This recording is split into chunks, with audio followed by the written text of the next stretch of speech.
the voice in the head is the involuntary, conditioned, incessant thought processes that go through your mind all the time. This is normal human existence. And this constitutes the person. Complete identification with those thought processes plus the emotions, complete identification with that is the unawakened, or spiritually speaking, the unconscious state of living in this world. You are just a conditioned entity. You're like an actor that has learned his or her script, and the actor is on stage acting out the script, but no longer realizes that he's acting out the script because he or she is completely identified with the script.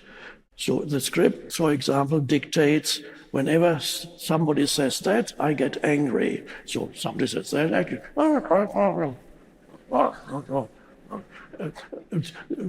you identify with every opinion you have. You don't recognize your opinions. Opinions are mental positions, thoughts. But you don't recognize an opinion as an opinion because your opinion has become your identity. This is the essence of unconscious living. Opinion becomes identity. That's how it is. And anybody who questions your opinion becomes obviously your personal enemy.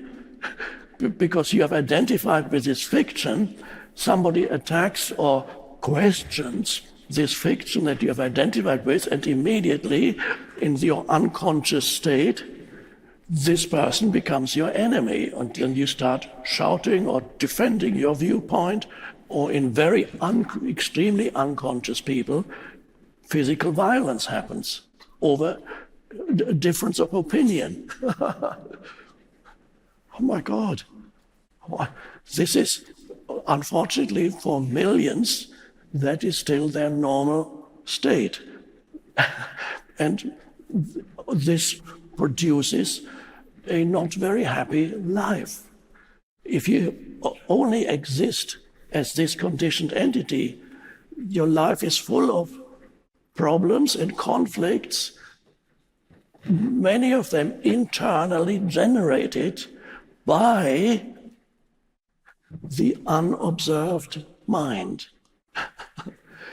So many of your problems are generated by the unobserved mind. You encounter situations, the unconscious reaction happens, the reaction amplifies the situation, makes it even worse, and you get into a spiral of samsara, is the Indian word of the wheel of. You constantly reincarnate. That's an interesting word. Of course, there are many levels of reincarnation. Normally, reincarnation means when you leave this body, as then the animating presence that inhabited this body eventually incarnates into another body. Okay, but incarnation happens every moment, every time you identify with a thought form, just as the body is a physical form, the thought is a non-physical form, but it is a form, it's an energy form. If you identify with a thought, in fact, so you don't know that this is a thought that has appeared in your mind, you become the thought. This is the essence of identification. So you identify with the thought. So we could say that each time you identify with a thought form, you reincarnate into this form. You become it. So the end of reincarnation that the Buddhists, for example, are looking for, they say at some point when you have achieved, when you are more advanced spiritually, they say, somebody may tell you, many years ago I spent some time in Buddhist monasteries, and one monk said that he thought he needed another 10 or 12 lifetimes before I would become free and awakened and enlightened. That's interesting. I need time to realize the essence of who I am. He didn't say that, I'm saying now. He said, I need time to realize the timeless essence of who or what I am. It's an illusion. I need time to realize the timeless essence of who or what I am. There was something wrong here. You need time to realize the timeless. Well, we will go into that in a few minutes, a bit more deeply. There's always a paradox when we're talking about this. So you reincarnate into every arising thought and emotion. You don't have an emotion, the emotion has you. You don't have a thought, the thought has you. You don't think, thinking happens to you. In the same way that your heartbeat happens to you. I'm talking about the unconscious way to live, completely unenlightened or unconscious, complete identification with that. So you're in the grip of thoughts and in the grip of emotions. And they constitute what you believe to be your identity. That's me. And of course, we call that the ego. And the ego is always a very fragile thing, because ultimately it suspects, perhaps deep down, that ultimately it is a kind of fiction. So it's always lives in that state of constant fear and anxiety. It may be in the background, or it may be very much in the foreground. There's the fear and the anxiety that you're not enough, that you might lose something that you had identified with. And there's a desire, the deep feeling of insufficiency. There's something very important missing in my life. Now, it might well be that, yes, on the level of the person, that level has a certain reality. It's not an ultimate reality. It is a temporary, relative reality, like a dream. While you're in a dream, the dream is real. It's only when you wake up that it was just a dream. But the dream, you could call it, depends how you use the words. You could call it the dream as a dream is real.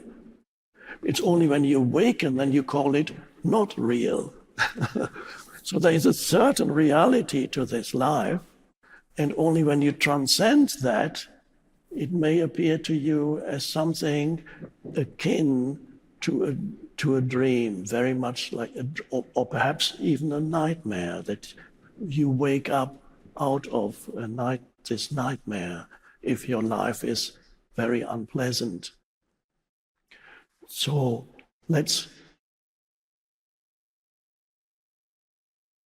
is then when I talk about identifying, the question arises, when I say you identify with a thought, you identify with an emotion, you identify, of course, also with external things that you have, like a possession.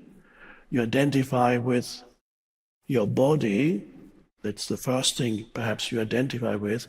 You identify with other things, other people's opinion of you. You identify with achievements or skills that you may have.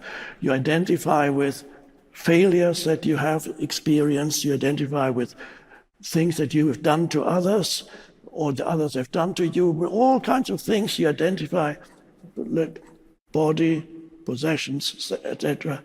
But ultimately, they're all thought forms, because everything in experience is experienced as a thought form. So ultimately, it all boils down to identification with the mind, with thought. So the question arises, who or what is it that does the identifying? So if I say you identify with that, who or what is that thing that does the identification in an unconscious process? So that's the question that arises. If I am not my thoughts and my emotions, or the body or anything else external that gave me my sense of self, that contributed to my sense of self, identification, if I'm not that, if I just identified with that, when I say that I identify with something, who or what is that I? If I'm not the body, I'm not my possessions, I'm not my thoughts or my emotions, who or what am I? That's a very interesting question that could be the beginning of an awakening.